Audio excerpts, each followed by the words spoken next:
Is Bitcoin the currency of the future, or is it the payment system they're developing? Bingo, it's the payment system. It's the blockchain encryption, and they're interesting things. I think Bitcoin, or the really blockchain encryption that's behind it, has a greater ability to bring more of the world's population out of poverty than anything we've seen in...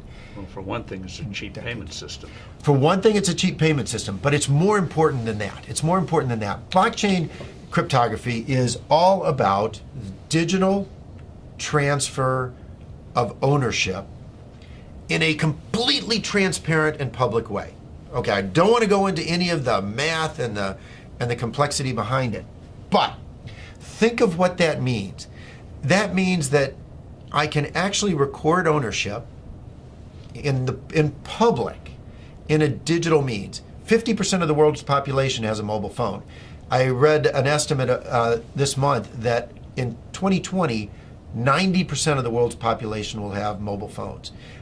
That's probably a high estimate, but that's okay. Now, $35 smartphones. but we're throwing them away, and they can ship them off to emerging markets. But what's powerful about this, now think about Hernando de Soto. Yes. Okay, the Institute for Liberty and Democracy in Peru. I really think Hernando de Soto should win the Nobel Prize for the work he's done. I hope he does.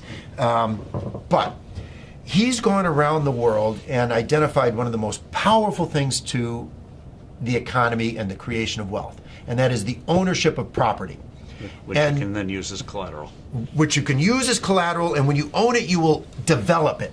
You will, the best thing you can do for the environment is to own it, because when you own it, you make sure it's sustainable for your future family, and that's powerful.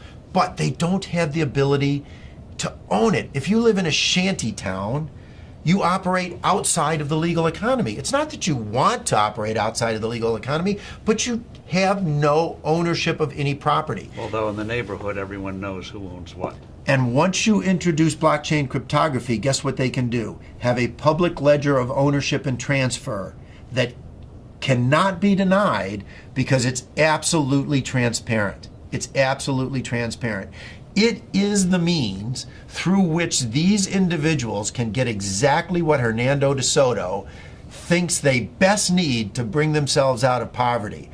It is so much more profound than that, but at its very basis, it has the ability to give these individuals the right of ownership to property. And that has, more than anything else, the ability to bring them out of poverty.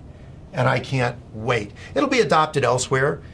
I mean, it's such a powerful, blockchain encryption is such a powerful tool. It'll be used by banks, it'll be used by credit card companies. It will become a standard.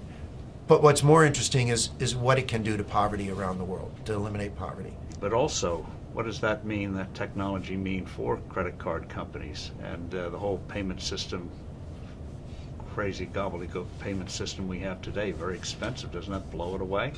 I hope so. I hope so. I mean, think about it. When there was one manufacturer of phones in the U.S., the U.S. government, what did we have? This big clunky rotary thing that sat on desks. Now, what do we have? Cell phones of all flavors, sizes. I can sit in Africa and on my cell phone take courses at MIT because they're public record.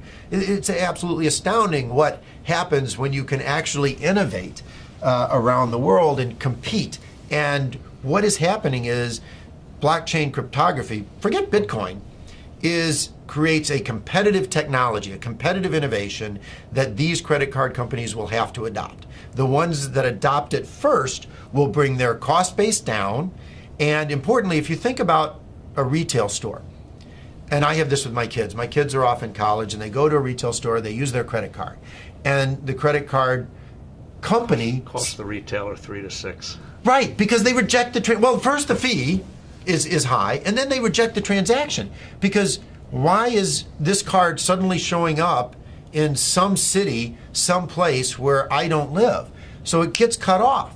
Well, with blockchain cryptography, the buyer and the seller automatically trust each other over an untrusted network. That's what's so powerful about it. A blockchain-based transaction is verified within 10 minutes. It's not verified within 10 minutes for a credit card, which is why 5 to 10% of all transactions are rejected on the spot. It's not verified until often days later. Even a check is not verified for days.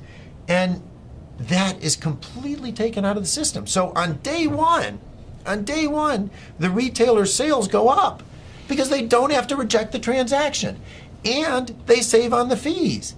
It doesn't really get much better than that if you're looking for a disruptive innovation in any single industry. It's wonderful.